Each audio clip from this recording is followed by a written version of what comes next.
बुजुर्गों ने कहा था कि हमारे जो मज़ारात होंगे उन पे आके तुम लकी रानी सर्कस लगा लेना।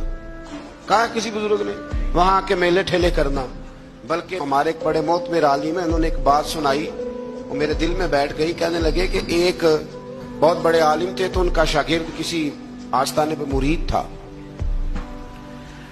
तो वो जब जाने लगा ना उर्स पे हाजिरी देने के लिए, तो वो उस्ताद साहब कहने लगे, बेटे वहां गैर शरई हरकतें होती हैं, तुमने क्या जाना है बुजुर्गों के दरबार पे, तुम रह नहीं दो, ना जाओ। बच्चे ने जिद की कि नहीं, मेरे अब्बा जी का भी पीर खाना है, मेरे दादाजी का भी तो मैंने जाना है। तो उस्ताद साहब ने ना एक रुक्का लिख के दिया, फरमाने लगे, बेटे जब वहां पहुंचो ना बुजुर्गों की कब्र पे रख देना, पढ़ना नहीं, और वापस आना तो उठा के लाना। उन्होंने जवाब क्या दिया।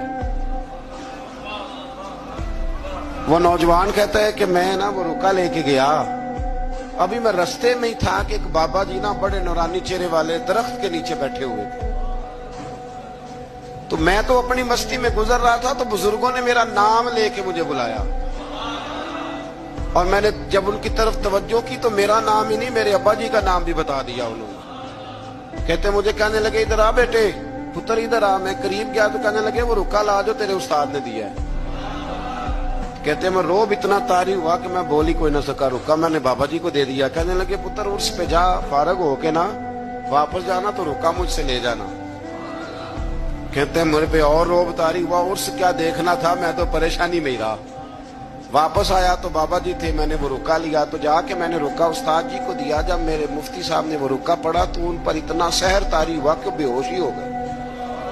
कुछ देर के बाद होश आया। नॉर्मल लाइफ में जब वो आए, आम रूटीन की जिंदगी में, तो मैंने उनसे कहा कि हजरत साहब मैं बड़ा दयानतदार शागिर्द हूँ, मैंने जाती दफा भी नहीं पढ़ा कि आपने क्या लिखा है, और जो जवाब आया वो भी नहीं पढ़ा, लेकिन आपका बेहोश होना, बुजुर्गों का मिलना मेरी समझ में नहीं आता, कुछ समझा दे। तो कहते हैं कि वो उस्ताद मुझसे कहने लगे कि बेटा वो जो बुजुर्ग तुझे मिले थे ना, वो दरअसल वही थे जिनके तो उर्स पे गया था। तो वो रुका उन्होंने इसलिए ले लिया। मैंने रुके पे लिखा था कि बाबा जी अगर आप इतने ही ताकत वाले हैं तो ये गैर शरई हरकतें होती हैं, तो आप रोकते क्यों नहीं। मैंने रुके पे लिखा था। तो कहते बाबा जी ने जवाब दिया है कि गैर शरई हरकतें होती हैं तो हम तो निकल के साइड पे बैठ जाते हैं। इसीलिए तो लोग कहते हैं दरबार पे गए थे तो जो दुआ मांगी है वो कबूल नहीं हुई। बाबा तो वहां था ही नहीं, वो तो साइड पे हो गया, वो तो थे ही नहीं, वो तो निकल आए कि तुम हमें तंग करते हो लिहाजा हम जा रहे हैं। पर मैं बुजुर्ग तो मजार छोड़ के चले जाते हैं, इसलिए कि वो अल्लाह के रसूल की शरीयत के पूरे। और कहते हैं आप बेहोश क्यों हुए, तो कहने लगे बेहोश इसलिए हुआ था कि बाबा जी कहने लगे, मौलाना हम पे एतराज ना करो, जब तक हम जमीन के ऊपर थे मना करने की ड्यूटी हमारी थी, अब हमारी ड्यूटी नहीं, अब तुम्हारी ड्यूटी है, तुम अपना काम पूरा करो।